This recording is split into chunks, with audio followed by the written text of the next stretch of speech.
ජපානයේ රටේ ජීවත් වෙන ලාංකිකයන්ටත් ඒ වගේම ලංකාවේ ජීවත් වෙන බොහෝ ලාංකිකයන්ටත් උදව් උපකාර කරන කල විශේෂ පුද්ගලයෙක් අපි හඳුන්වලා දෙනවා. 2009 ඉඳලා ජපානයේ කොන්සුල් ජෙනරාල් විදියට වැඩ කටයුතු කරා. ඒ අතරේ ජපානයේ ජීවත් වෙන ගොඩක් දෙනෙකුට ලාංකිකයන්ට උදව් උපකාර කරා. ඒ විතරක් නෙවෙයි ලංකාවේ බඩ අම්මලාට සෑහෙන උදව් කරා.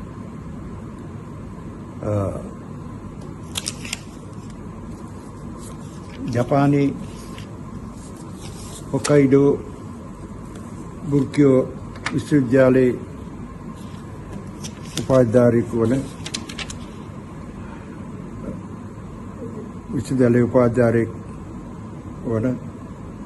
සම්බන්තා බාහිර කථාචාර්ය වරෙක් වන ආචාර්ය සුනිල් ගමගේ මහත්මයා අපිට ඉතාමත් වැදගත් පුද්ගලෙක්.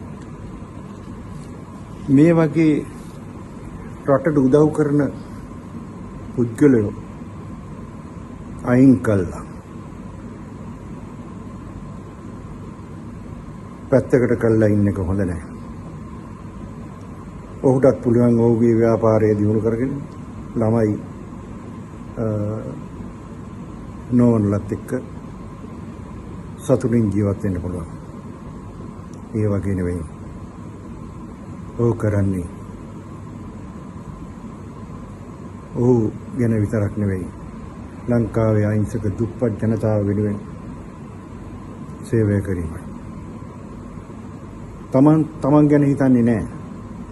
අද බොහෝ දෙනෙක්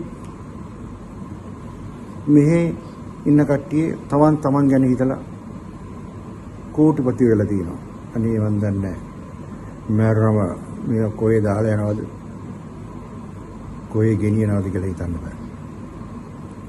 ඒ පුද්ගලයා ඒව ගැන හිතන්නේ නැහැ.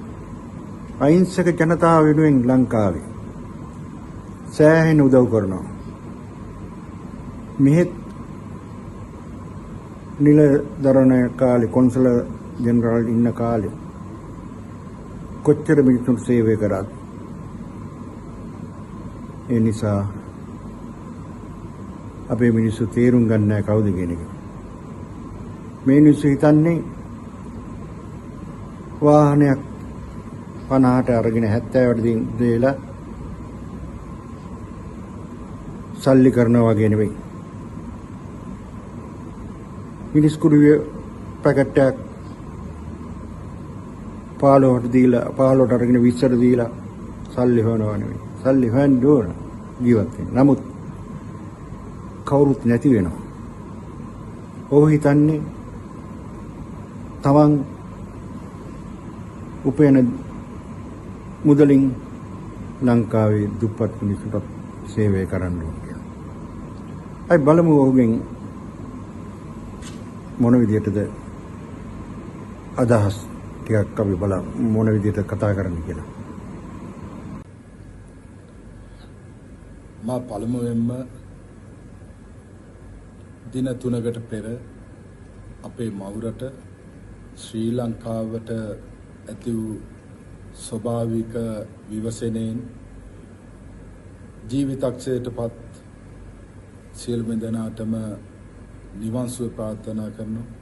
ඒ වගේම එම පවුල්වල ඥාති හිත මිත්‍රාදීන්ට මගේ බලවත් ශෝකය ප්‍රකාශ කරනවා. ඊට අමතරව ඉන් විපතටපත් වූවන් හැකි ඉක්මනින් යථා තත්ත්වයට පත් වේවායි ප්‍රාර්ථනා කරනවා. අපි ශ්‍රී ලාංකිකයන් වශයෙන් මුළු ශ්‍රී ලාංකිකයන්ම ඉල්ලා සිටිනවා.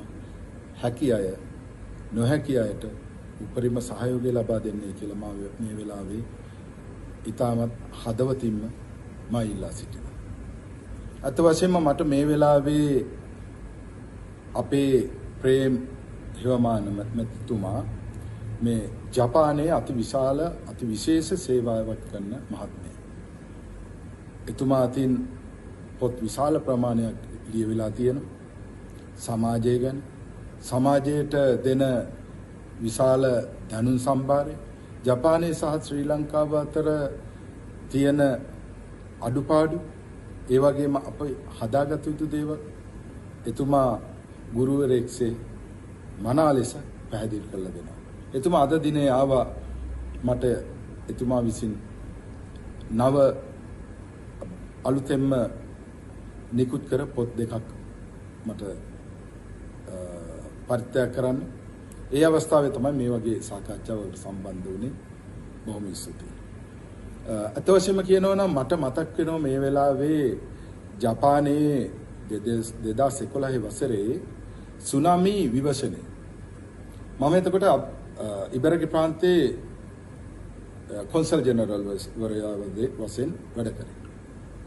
ඒ වෙලාවේ මේ රටට ඒ විවසනය අත්තුණු වෙලාවේ අපේ මහගෙදර බඳු තානාපති කාර්යාලයට ශ්‍රී ලාංකිකයන් මැහි රංචුවක් වගේ මීමැසි රංචුවක් වගේ අපි එකතු වුණා. ඒ වගේම කොන්සල් කාර්යාලයට මේ ප්‍රදේශයේ සිටින සියලුම බලවත් සහ යම්කිසි දෙයක් කළ හැකි සහ කළ නොහැකි සමයෙන් උදව් කළ හැකි සියලුම දෙනා එකතු වුණා. එකතු වෙලා සන්තෝෂයි මේ වෙලාවේ කියන්න ෆුකුසිමා ප්‍රාන්තයේ සිට චිබා ප්‍රාන්තයට එනකන් 2000කට අධික සංඛ්‍යාවකට අපේ ආවේනික රයිස් ඇන් කරි සහ වෙනත් අත්‍යවශ්‍ය භාණ්ඩ වලින් ජපන් ජාතිකයන්ට සංග්‍රහ කරා. එම පුවත මේ දක්වා ජපානයේ පිළිරැව් දෙනවා. මම මේ දවස්වල ජපානයේ ඉන්නේ. ප්‍රේම මහත්තයා මට මේ වෙලාවේ කනගාටුවෙන් හරි කියන්න කැමති කියන්න වෙනවා. ඇයි ඒ අපේ තිබුණු එකමුතුව අපේ තිබුණු හොඳ මොකද්ද උනේ? මට ලොකු ප්‍රශ්නයක් කියනවා. මෙතන මොන හරි ලොකු අඩුපාඩුවක් තියෙනවා. මේ රටේ ඉන්නවා ශ්‍රී ලංකාවේ ඉඳලා පැමිණිලා ඉන්න ප්‍රකෝටිපති ඉන්නවා අපේ ශ්‍රී ලංකා ප්‍රජාව. මම තාම සතුටු වෙනවා. මහා පරිමාණයේ ව්‍යාපාරිකයන්. ඒ වගේම ජපන් රාජ්‍යය, ජපන් ජාතිකයන්, ජපන් ව්‍යාපාරිකයන් සමග අතිශයින් මහා පරිමාණයේ විශාල සම්බන්ධතා තියෙන පතාක යෝධයන් බඳු ශ්‍රී ලාංකිකයන් ඉන්නවා. ඔවුන් මෙතෙක්කල් ඉතාමත් අපේ රටට වැඩ කරපු කට්ටිය ගොඩක් හිටියා. ඒ වගේම අපේ බලධාරීන් සහ අපේ වගකියුත්තන් ඔවුන්ගෙන් වැඩ අරගෙන තියෙන හොඳට රට වෙනුවෙන්. හැබැයි දැන් මට පෙනී යනවා මෙහි ඉන්න බලවත් ප්‍රජාවත් බලවත් අපේ ප්‍රජාවත් ඒ වගේම බල සම්පන්න වුණු ඉතාමත් නිහඬතාවයක් නිහඬතාවයෙන් ගත කරන බව මට පේනවා. මම නැවතත් මේ වෙනුවෙන් කනගාටු වෙනවා.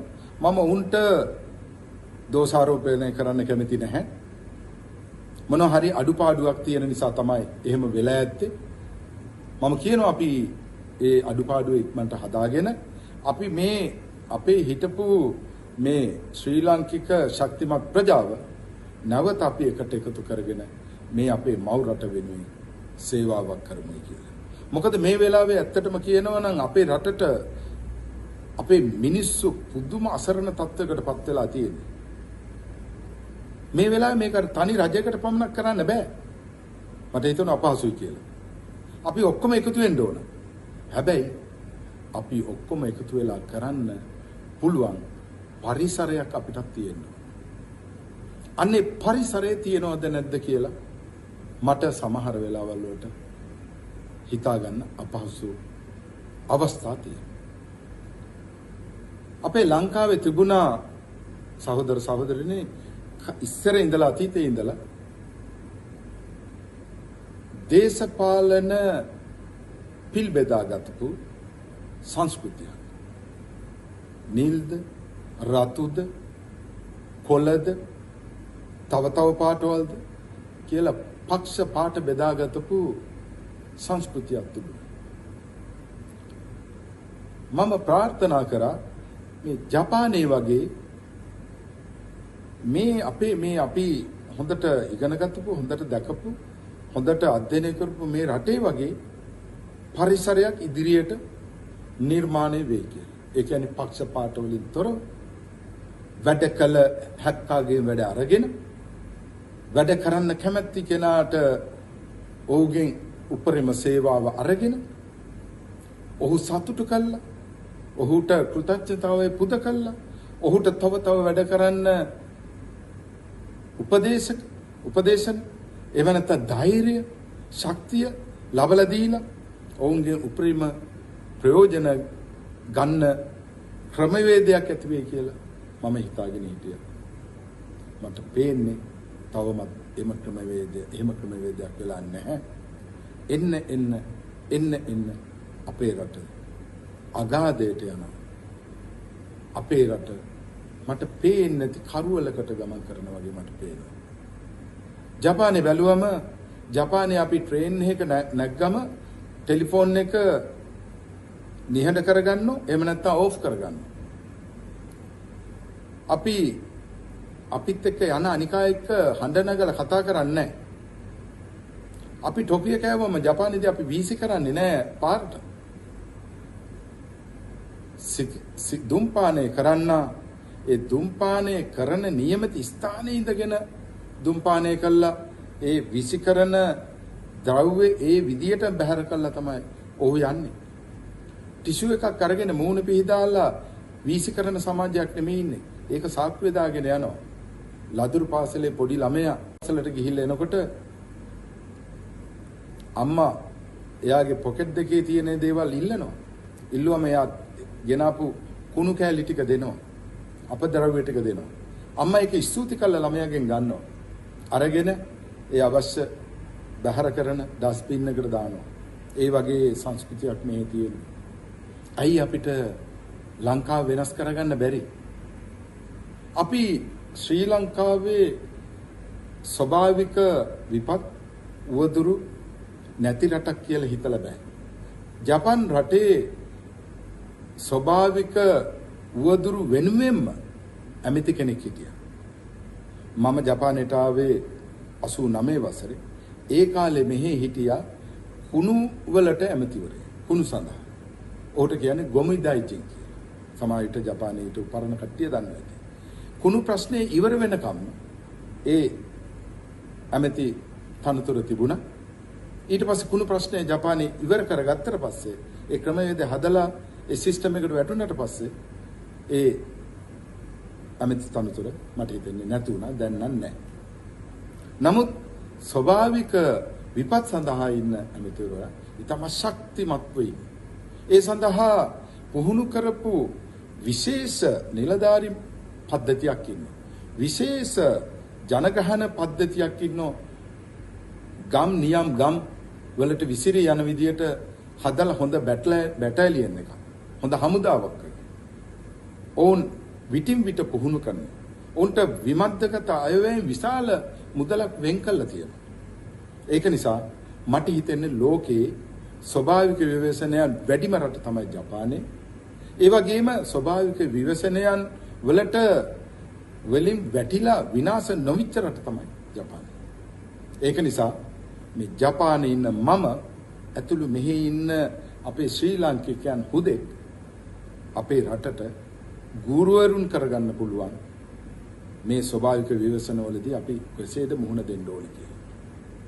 මම ඇහුවා මේ දවස් ටිකේ මම ඊයේ රාත්‍රී 4යි උදේ 4:58 වෙනකන් නිින්දක් නැහැ. මට මොකද නිින්ද යන්නේ නැහැ.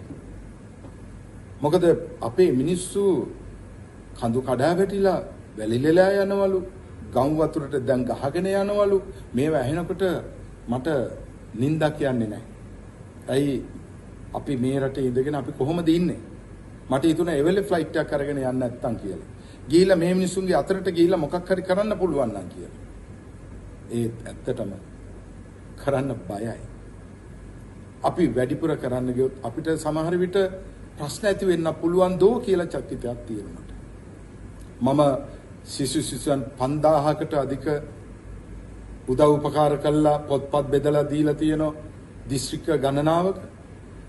විහෙර විහාර වලට කෝටි ගණන් වලින් උදව් කරලා තියෙනවා. හම්බන්තොට දිස්ත්‍රික්කයේ ගැබිනි මව්වරු 2000කට පෝෂණ මළු දීලා තියෙනවා. හම්බන්තොට දිස්ත්‍රික්කයේ නියඟයට අවුරුදු ගානකට කලින් ආපු නියඟයට ඒ 15000කට අංග සම්පූර්ණ ආහාර සහ වතුර දීලා තියෙනවා.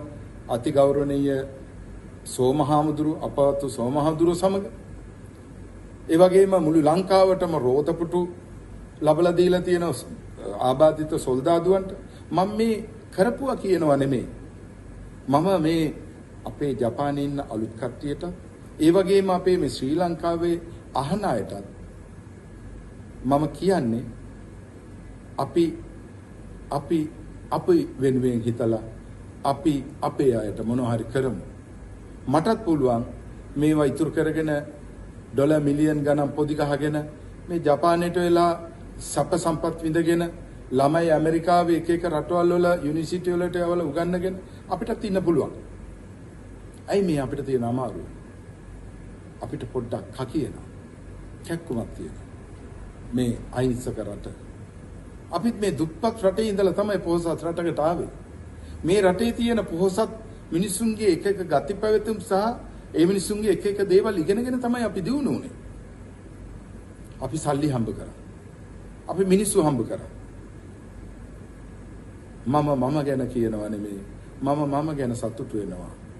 මම ශ්‍රී ලංකාව නිසා ශ්‍රී ලංකාවේ අපේ ජනතාව නිසා මම මේ ජපානයට ආවා.